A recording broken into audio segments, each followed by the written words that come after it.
All right, so quick 1-point perspective review. We've got a horizon line. Now you can use a ruler or a straight edge.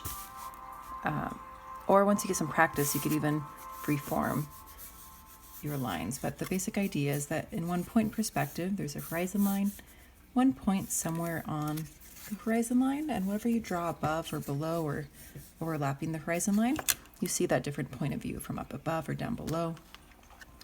Linear perspective works best for drawing objects that have straight edges, for example, like a rectangle, which could become a building, or really a lot of things. You could draw a car, or as you see here, I've got a basic rectangle, letters.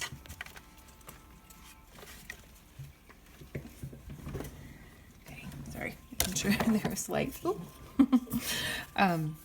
So you could draw any letter, focusing on kind of a block letter style. And any corner would then go back to the horizon line, for example. This line, and then a basic rule of thumb for linear perspective with 1 point but also 2 point is that the horizontal lines are always parallel to the horizon line. The horizon line is actually a straight 90-degree angle between the vertical lines and horizontal lines.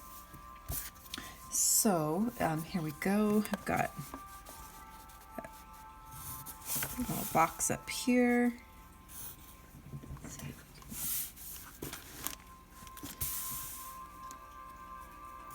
There's a range of ideas that you could choose to practice from on the prompts page. This is a little robot head.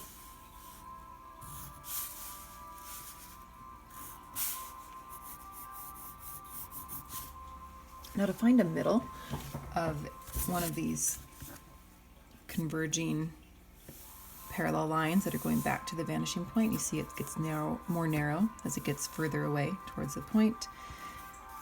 So to find the middle of a section, you're just going to connect diagonally across. I don't think I quite got the middle there. There we go. So that would be the middle.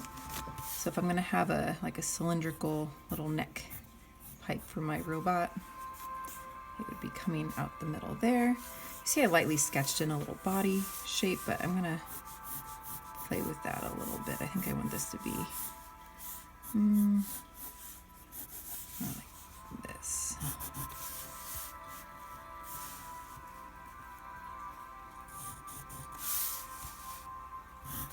Now this little robot I'm drawing has some movement to it, so it's okay if this isn't totally perpendicular.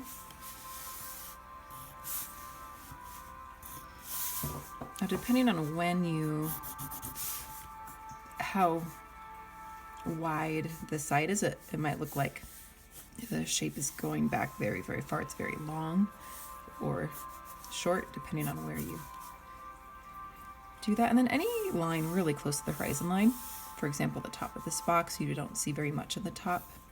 Now for the bottom of this box, also it's pretty much even with the horizon line, so I don't see much of the bottom. I think you get the picture. Now, legs.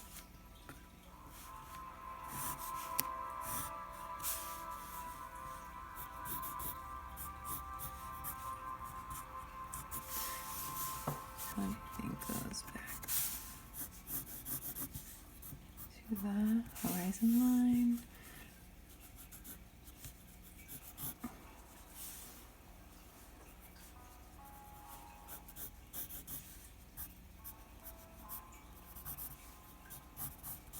Just kind of making this up as I go.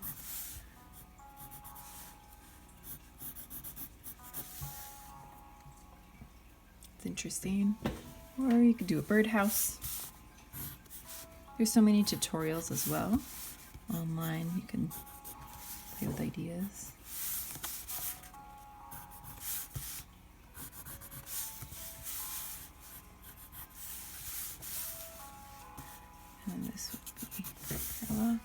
So this is going to be a birdhouse. If I had a peak, this is the same thing with drawing like roofs on houses if you're doing scenery. Oh my gosh. You don't need to do an X on in 1 point perspective. If this is just a flat angle we're looking at it, this is going back in space. This is where you would draw the X to find the middle, right? So you know that's where the peak of the roof would be in the middle of this space. Also, when you're doing perspective, you should draw with a sharp pencil. Where's the middle of that? Here we go.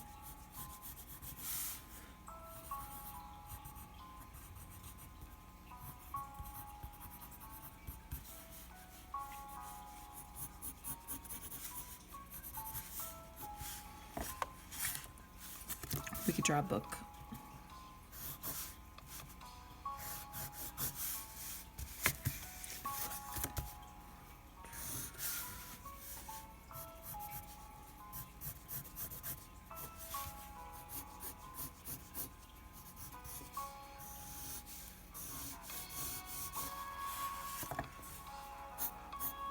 Anything you could fit into a box, pretty much, you could draw in perspective.